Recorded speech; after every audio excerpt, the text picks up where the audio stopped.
আসসালামু আলাইকুম। Welcome to my new another video. আমার নতুন আরেকটি ভিডিওতে আপনাকে স্বাগতম। How are you all? সবাই কেমন আছেন? Hopefully all of you are well. আশা করছি সবাই অনেক ভালো আছেন। তো আজকে আমি আপনাদের সাথে যে বিষয়টা শেয়ার করব সেটা হচ্ছে ওয়াজ এবং অ্যাম ব্যবহার করে ইংরেজিতে শত শত বাক্য তৈরি করার টেকনিক। আমি কথা দিচ্ছি, আমার এই ভিডিও শেষ পর্যন্ত দেখার পর আপনি ওয়াস এবং অ্যাম ব্যবহার করে ইংরেজিতে শত শত বাক্য তৈরি করতে পারবেন। তো চলুন শুরু করা যাক। তো এর জন্য আমি একটা সেন্টেন্স বেছে নিলাম, সেটা হচ্ছে I was thinking about my career. এর বাংলা হচ্ছে আমি আমার ক্যারিয়ার নিয়ে ভাবছিলাম। তো এটা হচ্ছে নর্মালি পাস্ট কন্টিনিউয়াস টেন্সের স্ট্রাকচার। তো আমি এই একটা স্ট্রাকচারই শিখলাম। এখন এটা দিয়ে আমি কিভাবে আরও শত শত সেন্টেন্স বানাবো। তো এক্সাম্পল হিসেবে I was thinking about my father, আমি আমার বাবাকে নিয়ে ভাবছিলাম। I was thinking about my mother, আমি আমার মাকে নিয়ে ভাবছিলাম।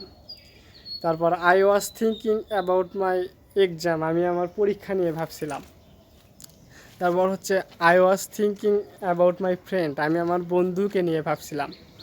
তেমনিভাবে আমার এই যে পিছনে একটা গাছ দেখতে পাচ্ছেন, তো এটাকে যদি বলি যে আমি এই গাছটাকে নিয়ে ভাবছিলাম, তখন কি বলবো? তখন বলবো I was thinking about this tree, আমি এই গাছটাকে নিয়ে ভাবছিলাম, কিংবা আমি এই গাছটি নিয়ে ভাবছিলাম।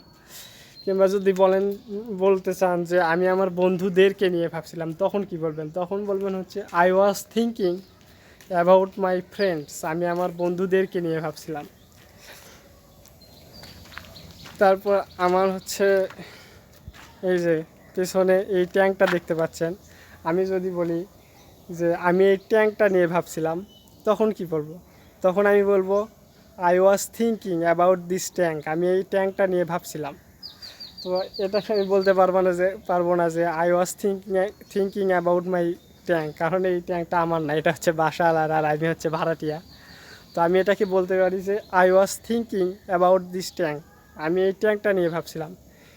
এখন আমরা এভাবে পজিটিভ বাক্য তৈরি করা শিখলাম। এখন এটাকে যদি আমি না বোধক করতে চাই যে আমি এই ট্যাঙ্কটা নিয়ে ভাবছিলাম না, তখন কি বলবো? তখন আমি বলতে পারি যে I was not thinking about this tank, আমি এই ট্যাঙ্কটা নিয়ে ভাবছিলাম না।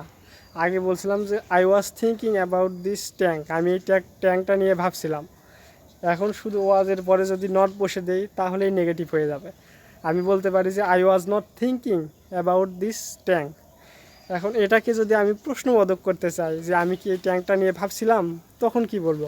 তখন ওয়াজটা পজিটিভ বাক্য যে বলছিলাম যে I was thinking about this tank, আমি এই ট্যাঙ্কটা নিয়ে ভাবছিলাম, এই সেন্টেন্সটাকে শুধু ওয়াজটা সামনে আনবো, তাহলে আমার প্রশ্নবোধক হয়ে যাবে।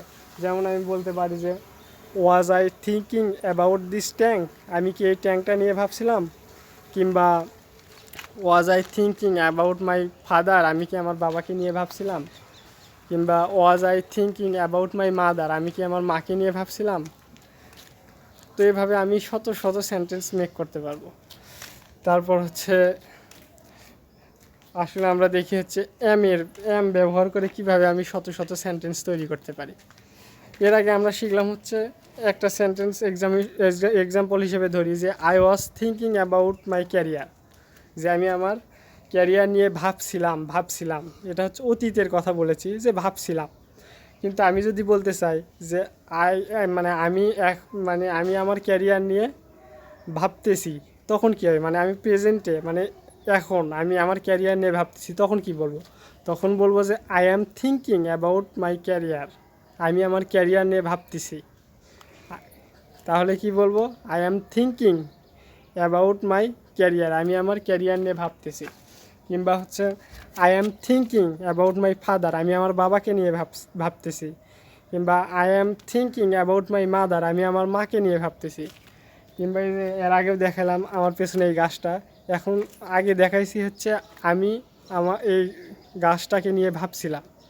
কিন্তু আমি যদি বলতে চাই যে আমি এখন এই গাছটা নিয়ে ভাবতেছি, তখন কি হবে? তখন হবে যে I am thinking about this tree. তো এইভাবে আমি শত শত সেন্টেন্স তৈরি করতে পারি ওয়াজ এবং অ্যাম দিয়ে। তো এটাকে যদি আমি না বোধক করতে চাই যে আমি এই গাছটাকে নিয়ে ভাবতেছি না, তখন কি বলবো? তখন বলবো যে I am not thinking about this tree, আমি এই গাছটাকে নিয়ে ভাবতেছি না। আবার যদি আরও কিছু সেন্টেন্স বানাই, যেমন হচ্ছে I am not thinking about my exam, আমি আমার পরীক্ষা নিয়ে ভাবতেছি না। কিংবা হচ্ছে I am not thinking about my friend, আমি আমার বন্ধুকে নিয়ে ভাবতেছি না। কিংবা এই যে এর আগে ট্যাঙ্ক দেখালাম, তখন দেখাছিলাম পাস্ট টেন্সে, পাস্ট কন্টিনিউয়াস টেন্সে, এখন দেখাবো হচ্ছে প্রেজেন্ট কন্টিনিউয়াস টেন্সে, যে আমি এই ট্যাঙ্কটা নিয়ে ভাবতেছি না। তখন আমি বলবো হচ্ছে I am not thinking about this tank, আমি এই ট্যাঙ্কটাকে নিয়ে ভাবতেছি না। কিংবা যদি আমি বলি যে আমি এই ট্যাঙ্কটাকে নিয়ে ভাবছি, তখন কি বলবো? তখন বলবো যে I am thinking about this tank.